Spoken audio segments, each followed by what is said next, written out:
a way to engage. Please be kind and respectful to the event producers and your fellow participants. We will remove participants for discriminatory or harassing comments, and in such cases, participants may be banned from further festival participation. Thank you for your patience, and we hope you enjoy the event.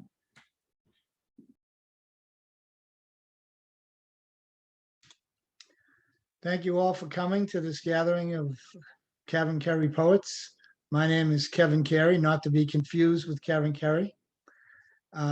It's great to have you all here today. Great to be at Mass Poetry. The festival's been fantastic, and I'm excited, as I'm sure we all are, to be part of this. So what's going to happen is we're all going to read for a little bit to kick this off, then have a conversation about publishing at CavanKerry and about our collections. And if you have questions at all along the way, please throw them in the chat, and we'll all try and address them. So with that, I'm going to turn it over to our first reader, Rebecca Olander. Thank you, Kevin. Oh, I'm so happy to be part of this event. I'm part of the CavanKerry family, but my book doesn't exist in the world yet in print. It's forthcoming. So this is a really nice welcome. Thank you everyone for being here, everyone who's in the room that I can't see, but I can feel here with us. So my book is called Uncertain Acrobats, and it's a book that is about my father. It's for my father. It's in 3 sections. The first is about his life and mine together, my origins, his a little bit. And the second part is about his dying. And the third part is about grief over that. And it weaves in and out a little bit, but that's kind of the trajectory of the book. I'm going to read 2 poems, and the first is called Origins.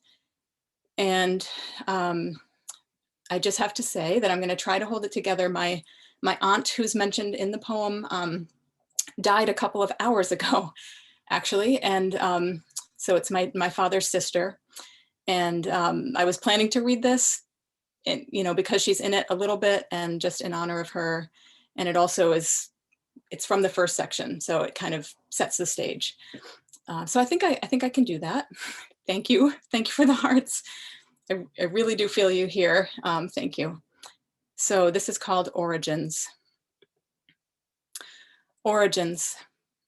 From a place of bird feeders he came, of glass straws for hummingbirds, of the concrete feet of St. Francis beneath his robe in the backyard.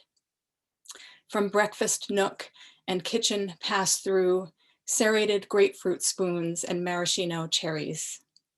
From Bakelite and Lazy Susan, pink sink, Dixie cups, pixie haircuts. From a totem pole bought in Banff, from beards, mustaches, and loafers. 45s, smoking, and tennis.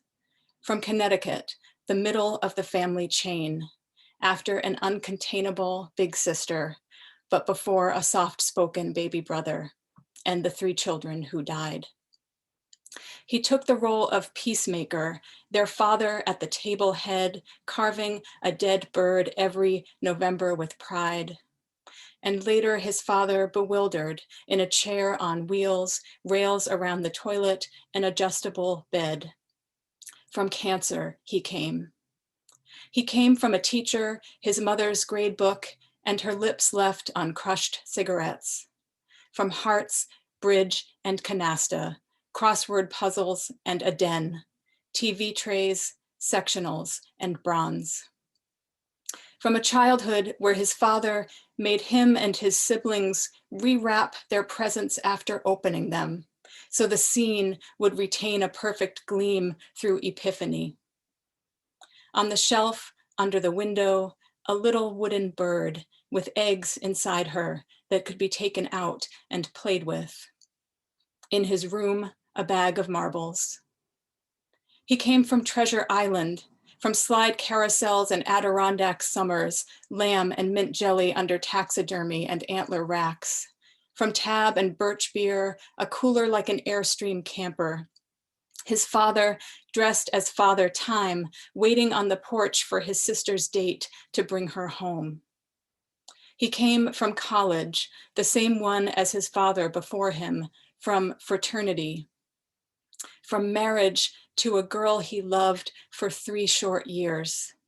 He was Omar Sharif in Dr. Zhivago, handsome. He came from acoustic guitar, ponytail, and patched bell bottoms.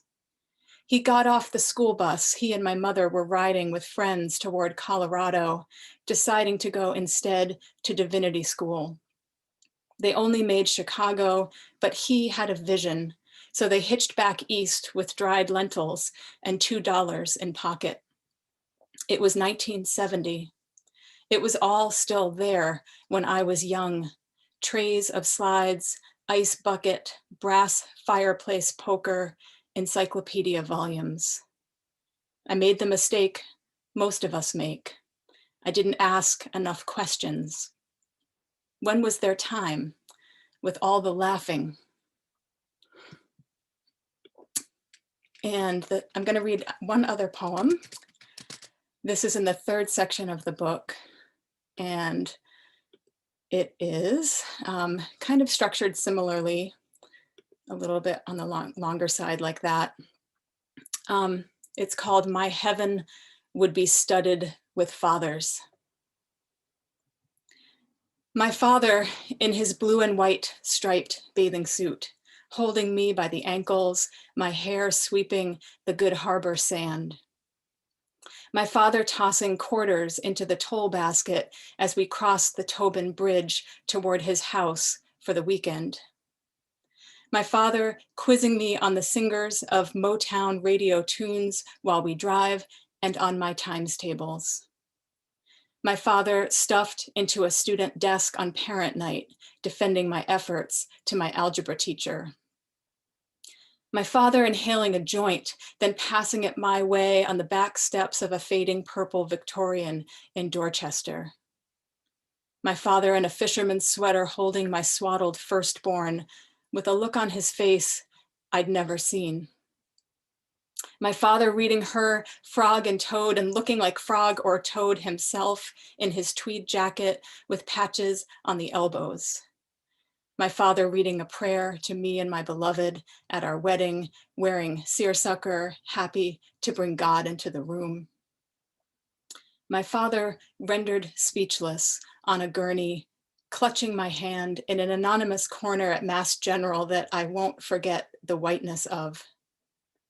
My father in the woods, placing stones on top of other stones, then back in the woods to see who's added to his cairns, then not in the woods at all, then in the woods everywhere. My father in the woods like stars in the ether, spangling everything in a wash of light. Thank you.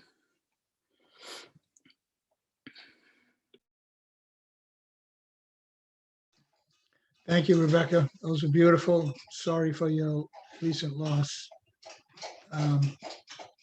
Next up is Kaylee Lightfoot. Well, thank you. I'm really happy to be here with this group of friends, people that I really value having in my life. And I'm going to read 2 poems. My book came out this month, well, last month now, April, with this gorgeous cover on it. It's called Pelted by Flowers, which is a line from one of the poems in it. And I'm going to read the last 2 poems in the book. This first one, I realized I have never read in a reading before, so we'll see how this goes. I may find out why. It is a list poem, and it comes from a moment when I was thinking about climate change, and we've been talking about climate change in sessions all day. And I got to thinking, there won't be any beaches because it takes thousands of years to have a beach. And, those are going to be the first thing that goes. And so this poem wrote itself from that thought. Melting polar ice caps. In quiet dawn, grains of sand roll under small waves. On windy mornings, sand lifts and slides across the dunes. Each grain was birthed from a stone washed by the sea and pummeled by rivers scoured by wind. We squish sand between our toes, dive into booming surf, shriek and hoot at the power of water breaking over us, walk gratefully next to the sea in purple dawns. We know the jargon of catastrophe, storm surge, destructive erosion, flooding wetlands, lost habitat for animals and plants. The sea is rising, homes lost, property disappearing, and plant life and animals driven inland. But first to be eaten by the rising sea will be mere sand, the beaches, playgrounds for a summer day, places to sit in difficult hours and listen to the shh of sand and water. Children of a baby born today will watch every beach be drowned by relentless ocean, water lap against rock and pavement, flow among roots of trees, waves break against shingled walls of shorefront homes. No tourist will nap on a warm sand-held towel, take long moonlit walks. Puppies will not chase sandpipers, now extinct. No habitat will house sand crabs, beach hoppers, olive snails, bean and razor and pismo clams, Pacific sand dollars, sand stars, elbow crabs, or sea pansies. Extinct. No time for adaptation. There will be no jobs for clam diggers, worm harvesters, or hot dog vendors who once served up a bit of sand with every bun. And that's a bit depressing. On the other hand, this is star stuff, which also was sort of a moment of contemplation. And this is the final poem in the book. The apples will not care that I didn't walk this morning, or never learned a second language, or read Proust, or was not a better supervisor. Knowing that atoms of my body come from stars that died 5 billion years ago and will be available 5 billion years from now in some other body or star or drop of water or apple lying in the orchard path is oddly comforting.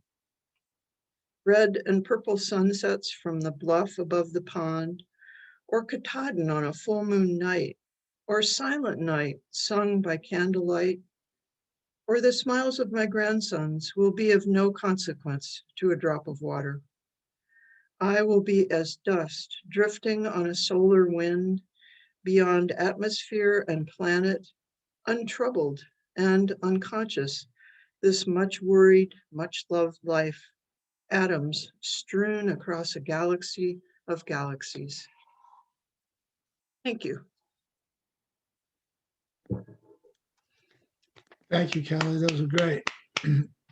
Now, Cindy Veach. Right. Thank you, Kevin. And thank you for organizing this panel of CavanKerry authors, which I'm just so honored to be one of. And thank you all for coming. I'm going to read from my book, Gloved Against Blood, which is right here. And then I'm going to read from my forthcoming collection, Her Kind. The poems in Gloved Against Blood explore inherited histories set against the backdrop of the 19th century textile mills of Lowell, Massachusetts, where my great-grandmother worked as a mill girl. Great Red Wall. This is the Merrimack, the Charles, the Concord, and this, the red brick of mills, the home of warp and weft that lured them from their failing farms to toil cotton into cloth 13 hours a day. And this red brick on brick on brick is all that's left of sweat and linty lungs, Can you see them years later in these offices, these cubicles, these cute boutiques with clothes made in Bangladesh, or sitting in the hip cafes that sell espresso 15 ways? Here is where they spent their days, where factory bells rang come and done. This next poem is a persona poem in the voice of a mill girl. How it resists. And sometimes it's too much. These aisles of crowded looms, their stanchions of white thread, spooling like udders, my needy shuttles of flowering dogwood, for its hardness, for how it resists splintering, for the way it loves to be polished smooth. Some days the floor slants, the room seems cockeyed, light muddles, too slim for eyes, as if cotton were milk, the way mirrors held just right create an infinity of eye. My forthcoming collection, Her Kind, is themed around the Salem witch trials and explores women viewed as witches, women making choices, fighting for freedom, and reclaiming their magic. Many of the poems include verbatim text from the witch trial court documents.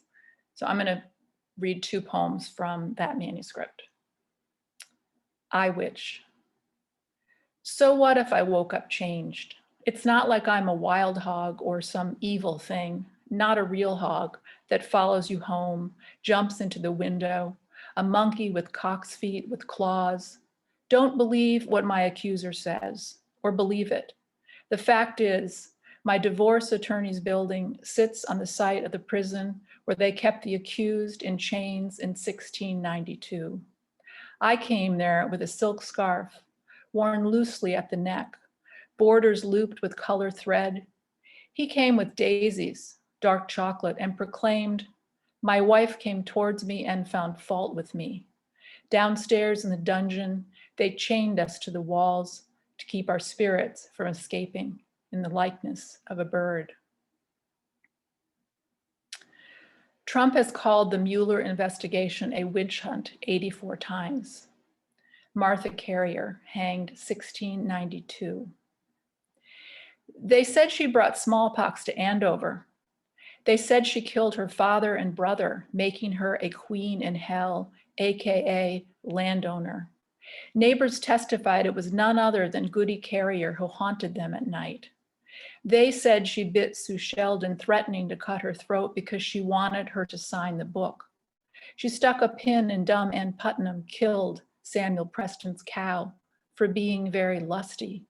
And there was that devil man whispering in her ear. Somehow she caused the death of Alan Toothaker's cat. For these complaints, though each one was a lie, she was condemned by the grace of God to die. Thank you. Thank you, Cindy. Those were great. Thank you, everybody. What a great start to this. I'm going to read a couple of poems from my last collection, Set in Stone. And the first one I thought would be appropriate because it's about another poetry festival that I wrote this after the Dodge Poetry Festival a few years ago. It's called The Dream in Newark, and it's for Belle. We have just stepped off an elevator. I know, always an elevator, right? And I'm standing frightened with my hands pressed against the stone wall of a towering cathedral. And I'm looking out at a quartered courtyard, lush and flowering. And I see to my left my infant son, diaper and all, moving along the ledge. I'm reaching for him as I struggle to hold on. And just when I feel like I can't balance anymore, we are riding the elevator down, him safely cooing in my arms. I have the dream so often I get comfortable with it, like knowing the ending to a horror movie. Don't worry, he lives. But it's not this dream or the one about my dead mother singing at the kitchen sink that haunts me. It's the other recurring dream, the one my father had after World War II, a home, a job, a family. the one the shuttle driver in Newark at the Dodge Poetry Festival talks about. He tells me now that he's home from Iraq, he doesn't trust the military anymore. The road to the dream, I think. He agrees with me about the illusion of truth, no matter which party is handing it out. He's happy not to be carrying a rifle in the desert, happy to be home with his kid. But I can tell the dream that haunts him is the same one a lot of returning vets have, the one he can't grab no matter how often he reaches for it. My father was lucky, he got his, bartended his way to owning a piece of a restaurant, had a state job, helped me get a piece of mind. I look out the shuttle window, police on every corner, beefed up patrols for the poetry festival. I know that Newark, once a center for tanning and dye work, has a hard luck reputation. I've heard that Down Neck on the bend of the Passaic River is a safe place for dreams, but maybe not Lower Roseville or South Broad Street after dark. I want to tell the driver to hang in there, no matter where he lives, that dreams come true in Newark too, but I don't. Dreaming is easy. It's waking up that's hard.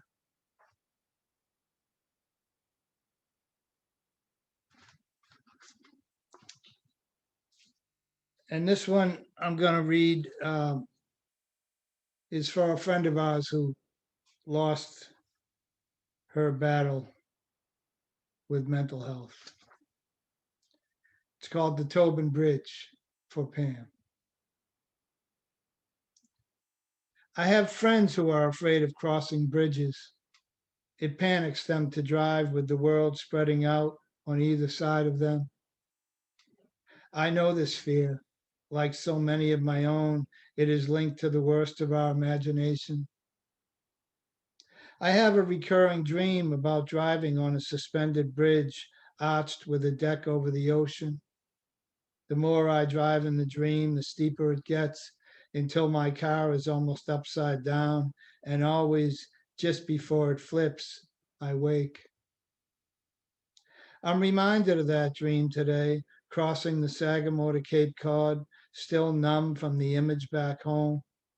Our friend Pam standing against the dock and stepping into nothingness. After we heard, we lay in bed remembering as if she'd been gone for years. The trip we took to Ireland, her loaded down with shopping bags and Glengarriff, the kind way she had with our kids, her love affair with the Red Sox. My wife helped us so often over the years, and I remember getting exasperated once when I was told of another episode, not because I wasn't sympathetic, but because I was frightened. I remember thinking that could be me. We're all so close to it, aren't we? Clinging to that tenuous support, that bridge to sanity that keeps us suspended over what could be. This is how I see it. She is flying, not falling. The lights of downtown Boston are reflecting in the soft snowfall. Her eyes are closed. The hum of the traffic has faded. Her arms, like wings, lift her over the harbor. And in that moment, she knows much more than we know.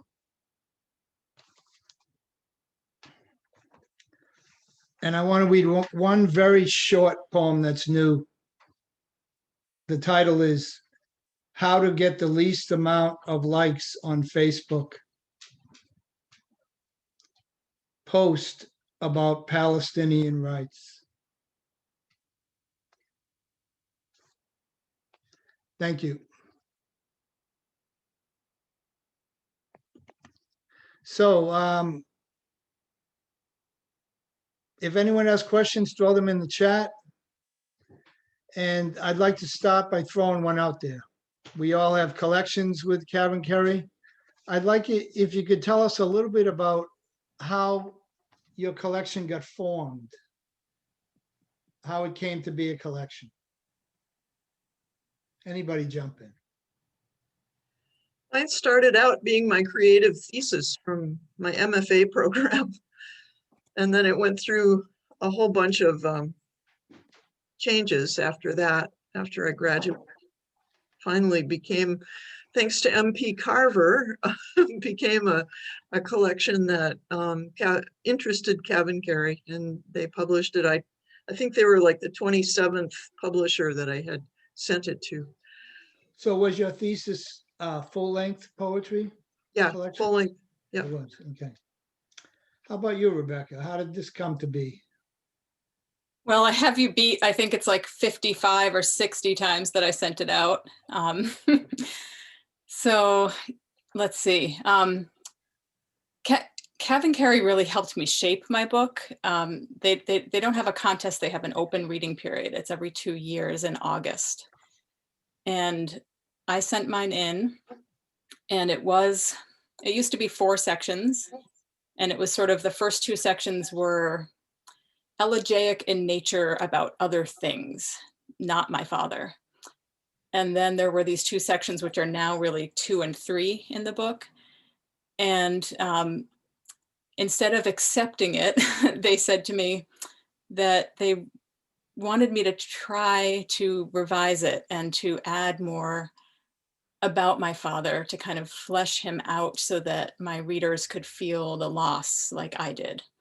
And they felt like the other elegies were kind of detracting from his story, that it was, that it could be a book all about him, but it needed more of his life and not just his death. And it needed to maybe not be shared with other sadnesses. And so I did that and resubmitted it, and they accepted it that way. So, and maybe that was why it kept coming really close. It was like, I was like, oh, what's it called when you're runner up, like the second, I was the winner. And then like a semi-finalist a bunch of times. And I think it was just too sad through and through, about everything sad. And also maybe not something that like readers could hold on to and feel like they got to know this man before they lost this man in the book. So I'm very grateful that I feel like it's exactly the right home for me, that they, encouraged me to expand. And yeah, I've been just thrilled with the experience, the editorial process and journey. And so I think that answers the question. Yeah, that's great. I want to piggyback that answer with something else, but I want to go to Cindy first. And, I can't get over the fact that I think I'm with people and I'm pointing at them. We feel pointed at, so it works. So Cindy, how about you? How did your collection, or either one or one of them, come to be?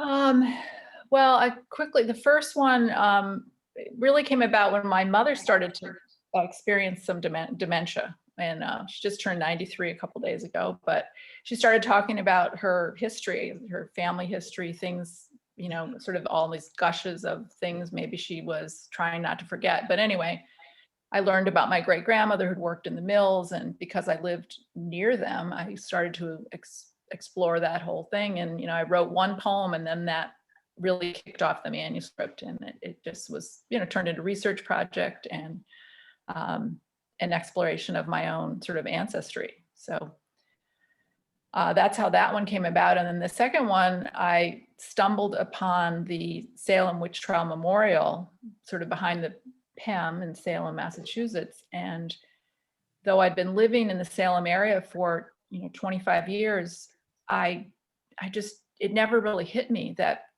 these individuals, 20 of them were murdered, innocent people murdered, and yet Salem is sort of the master of witch kitsch, right? So I was really profoundly affected by that discovery of the memorial, and I decided to write a poem for each of the 20 victims.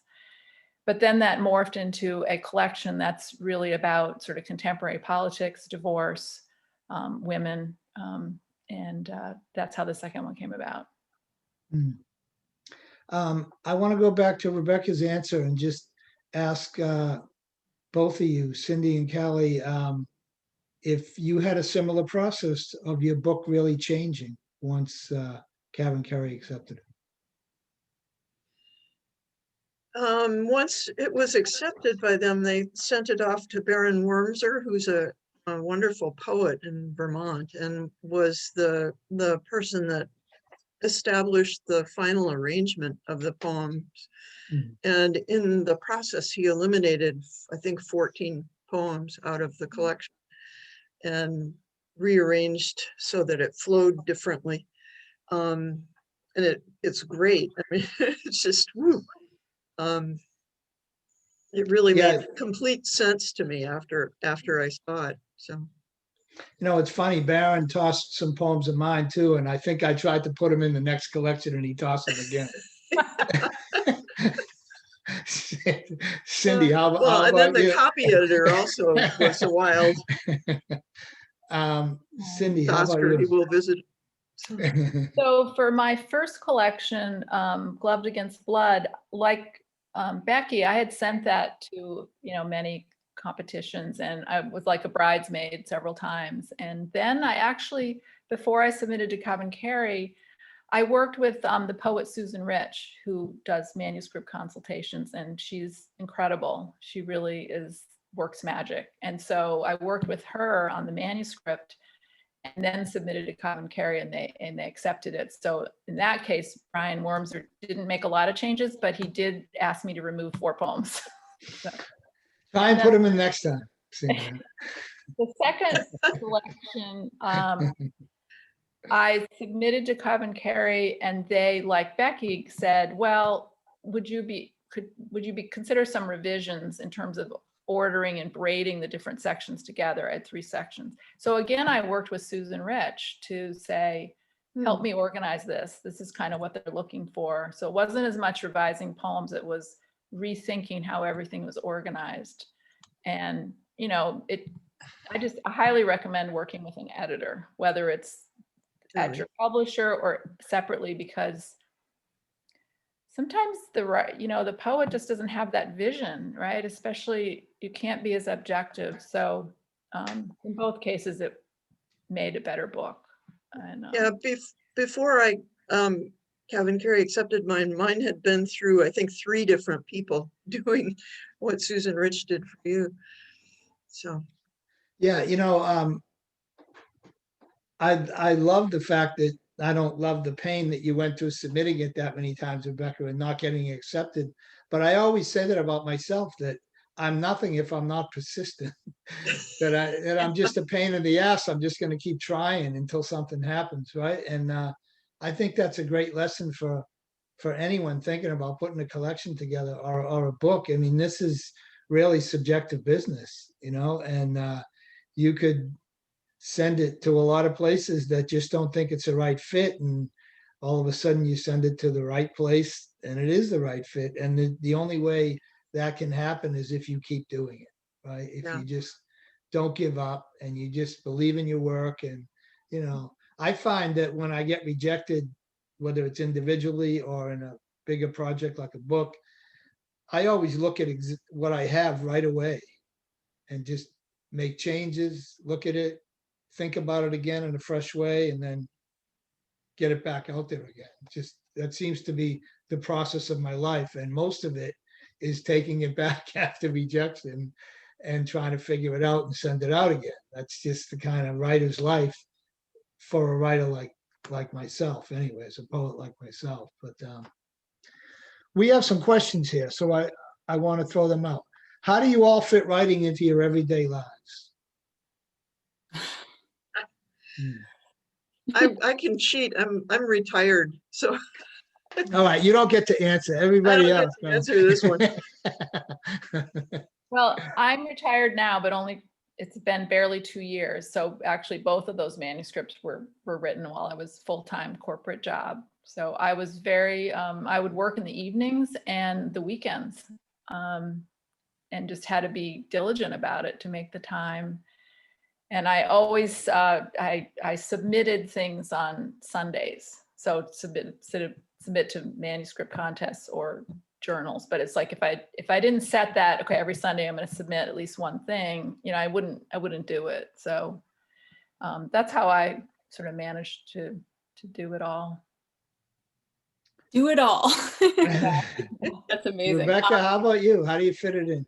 Well, oh, I mean, I sort of, I sigh because I don't necessarily, and yet I do. So I have two jobs. I teach full time at Westfield State, and I run a poetry press, Perugia Press. And so during the academic year, it's really hard to make a space when I have those two things going on. And I'm also really focused on other people's work, my students and women poets. So let's see, going to Vermont College of Fine Arts, where Kali also went. A low residency program teaches you how to fit writing into your life in a way that I think is a little different from like an on-campus experience. So after having gone through that, it's never going to leave me. I'm always going to find a way to fit it in. But I do kind of go into hibernation during the semester. So like January is a fruitful time, and then the summer. And yeah, I say in my writing groups, but I don't always have something to submit. And something works for me about just kind of shutting off like shutting off the water valve or something, and then like turning it back on. I don't know if there's the pressure or something from waiting just makes those times fruitful for me. I'm a huge fan of prompts. I don't sit around waiting with writer's block. Like when I can write, I just, do it. And because I don't always get to do it. And sometimes inspiration strikes or something. But I don't have a regular writing practice during the school year. And that's okay, because I know it will come back and that's temporary. Yeah, I like to think, because I teach full-time too, and the summer is the time when I have time to do a lot. But I find that during the school year, that sometimes it's a good time to always kind of sneak it in, because my back's against the wall. And I know I see Liz and Jan out there, the people I teach with. Do you find that like during the school year that you have time that you can squeeze it in and write? I sometimes when I have too much time, I don't know, I sit around watching basketball, or go to the beach. I don't think I'm as good with my time when I have too much of it. But anyone that wants to chime in on that out there in the teaching audience, feel free to. But I like having my summers, but I do like having to fit it into a window. I think I can be productive in that. Well, Liz is asking what we're reading.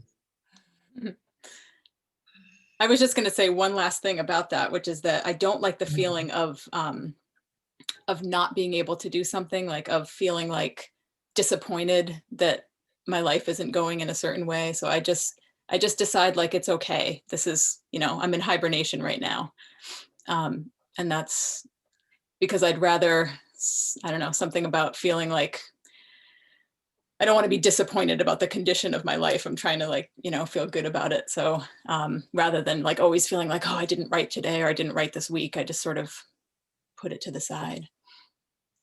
Yeah, so many people do that poem a day, and I'm in awe of that. Like, I can't imagine writing 30 poems in a month, but a lot of people do it. It seems to me like I don't think I did it 1 month. Yeah. Never been able to do it again. Yeah. I don't want to take up too much space, but maybe I'll skip the next question, but I have something to say about that, because my book would not exist without a 30 poem experience.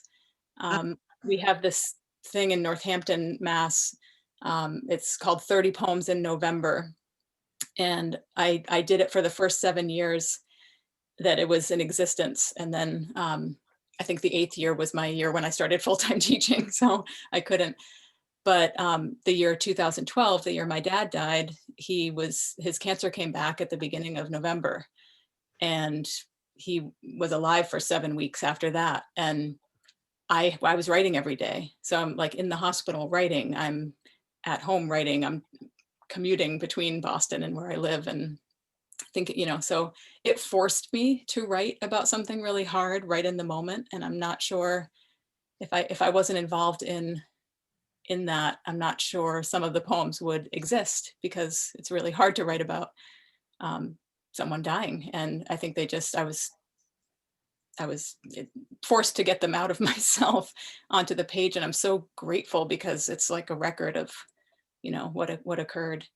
And that project is for the Center for New Americans, and it's a fundraiser of poets writing for a literacy center for immigrants and refugees. And it's an amazing thing. So you feel like you've got to, I'm really like a cross my T's, dot my I's, and I have to do it if I say I'm going to do it, and I've pledged. So anyway, but that's a good thing if anyone is interested in trying a 30 poem. I've loved it, and every November it still happens in Northampton, and you don't have to live there to be part of it. So little plug.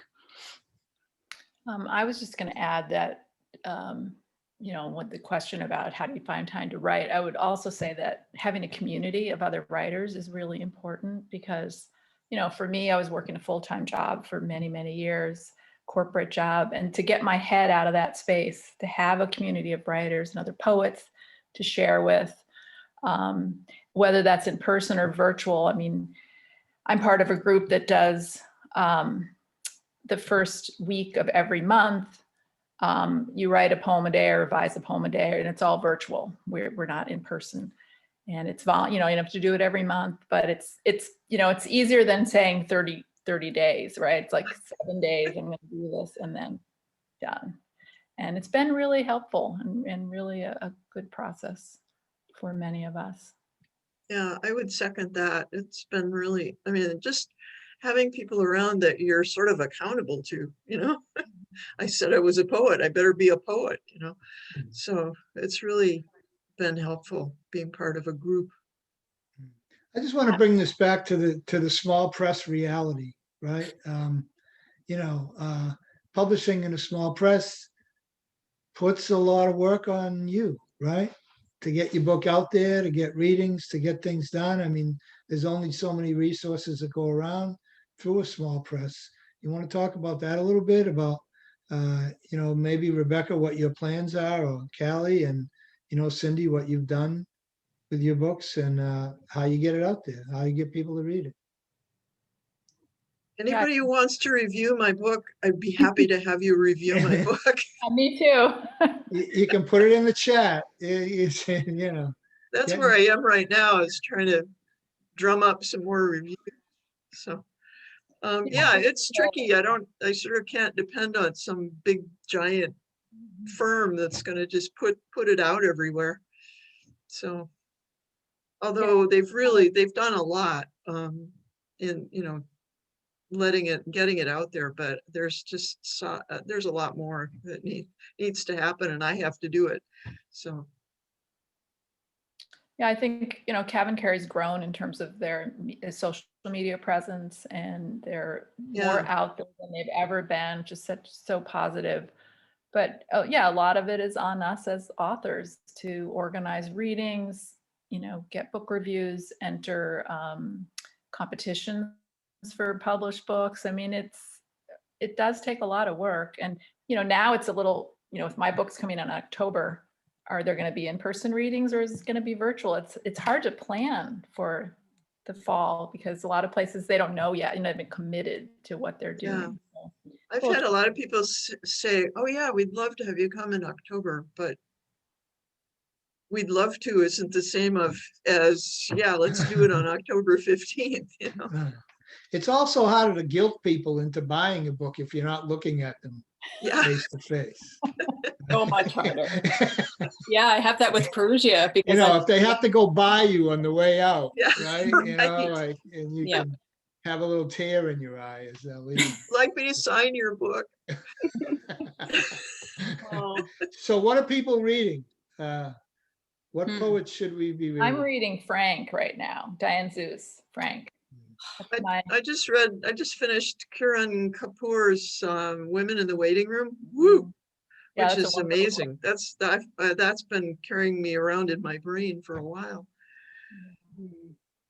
Well, I'm reading Cindy Beach and Callie Lightfoot and waiting to read Rebecca Olan. Oh, And I think we should all take a moment and read one more poem. How about that? Okay, Who wants to go? what did I tag? I tagged something. oh, I don't have a book yet to tag. Right. I'm in the middle of copy editing. That's where I'm at with, or not in the middle, at the end. So, which is an amazing This, process, just saying. yeah, whew, it is. Well, I can read one from my forthcoming book to close out my part.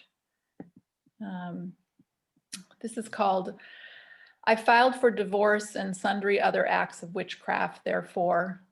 I am the earthquake and its tectonic plate, a rock chucked into a languid lake. I am the headache that keeps you awake, an unexpected snake at the end of the rake, a rock tossed into a placid lake. I am the shake that rattles the gate and the faux pas that deflates the cake, a rock dropped into a flat thirst you can't slake, a rock flung into a tranquil lake, and the rip in something opaque. Whoops. I am the damn stake in the landscape, the fire break that forsakes, a rock cast into a still lake, the mean old drake, the keepsake that's fake, a rock hurled into a serene lake, the cause of your toothache, and the failed windbreak, every mistake, a rock pitched into a quiet lake. I am the one to hate, no one's namesake, the earthquake and its tectonic plate. Wow. Thank you. Beautiful. Well, this is a slight change of mood from my earlier ones and from that. That's a beautiful poem, Cindy. I have sort of a bad attitude about Henry David Thoreau from being a wilderness ranger in the mountains, and this explains. On a winter visit to Walden Pond, I learned that a rock thrown onto the frozen surface made a booming sound like a kettle drum. I imagined Henry David Thoreau, a man fond of solitude and of dramatic phrases, shouting as he pitched an occasional rock from the beach onto the icy pond. Excuse me. Oscar. To be awake is to be alive. Boom. If a man does not keep pace with his companions, perhaps it is because he hears a different drummer. Boom. The mass of men lead lives of quiet desperation. Boom. Years later, a wilderness ranger, I made room for his weighty voice in my backpack among coffee and camp stove, macaroni and gorp. 5 days alone among 38,000 acres of trees, lava rock, and snowfields, in dawning awareness that Thoreau, spokesman for solitude, walked into Concord every night, a mile in well-traveled darkness, to dine with family and friends, trade lofty thoughts on life in the woods, and once a week drop his laundry off at his mom's.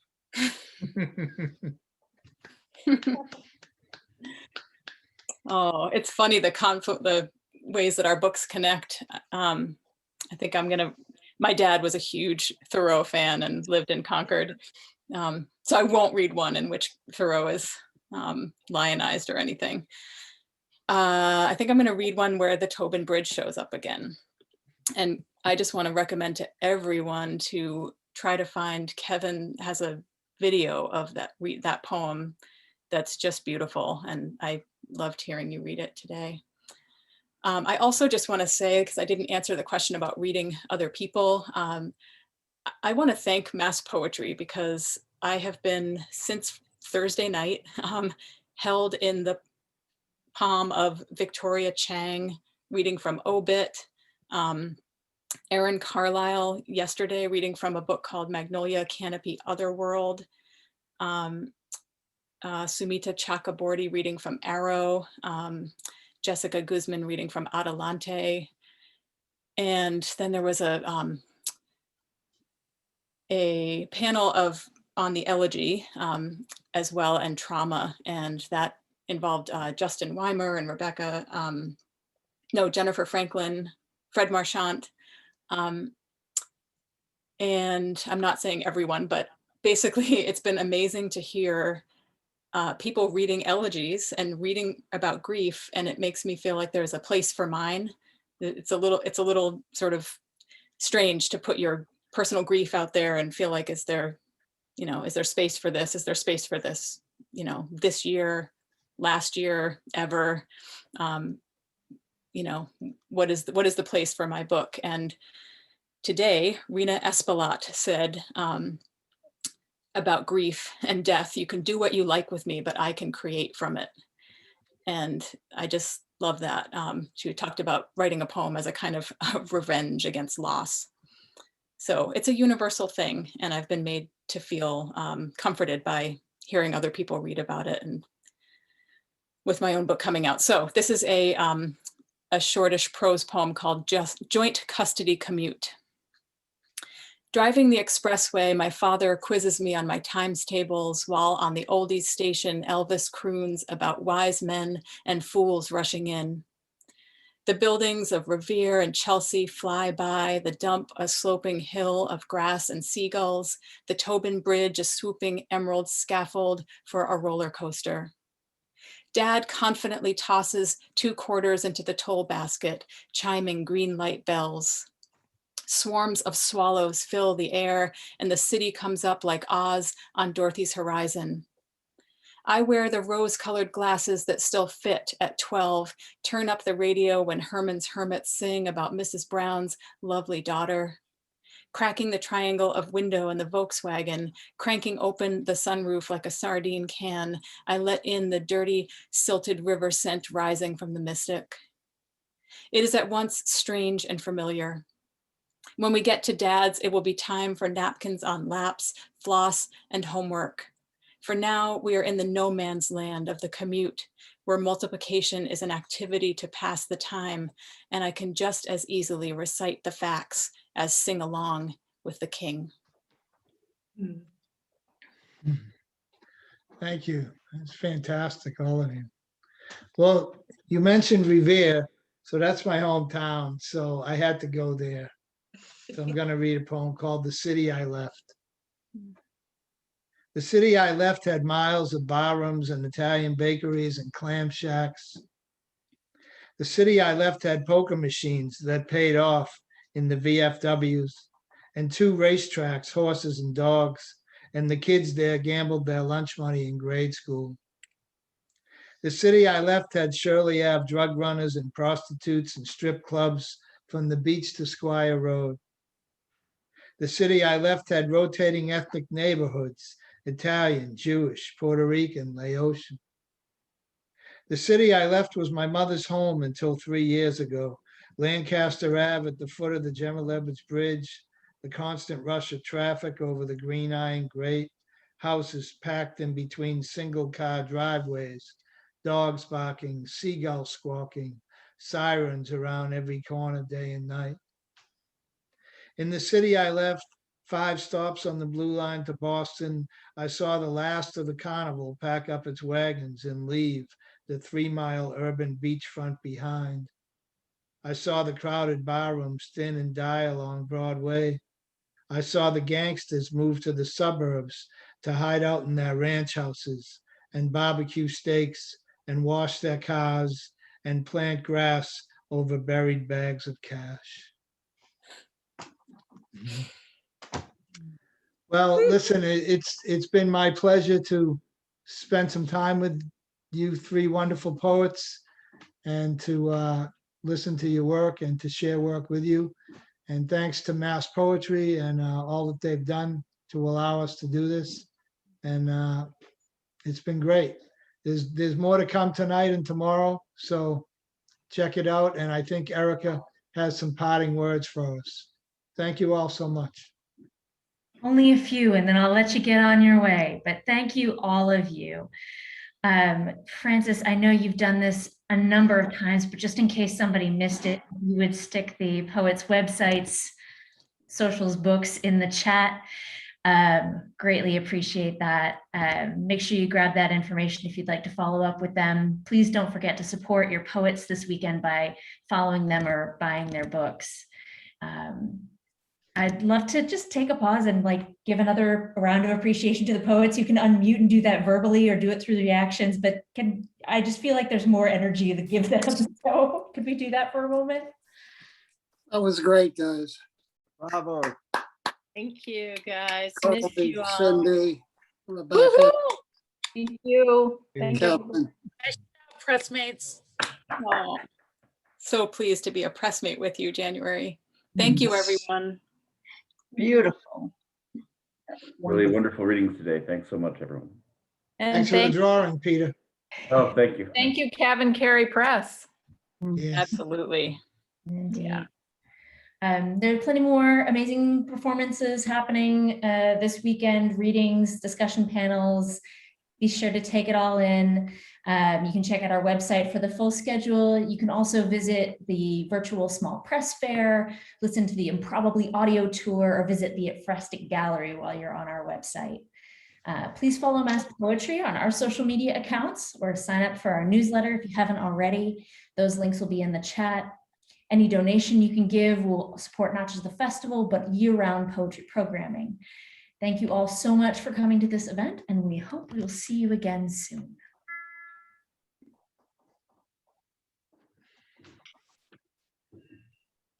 Thank you, everyone. Yeah, thank you. Thanks for coming. Hey, James, good to see you.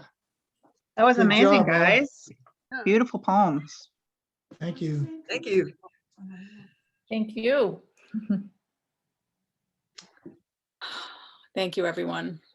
Start breathing in. Good to see you, January. Good to see you, Kevin. Yeah. I just saved the chat. Oh, Oh, Maybe- yeah. I Maybe don't know how to do that, so. So Cindy, if you go down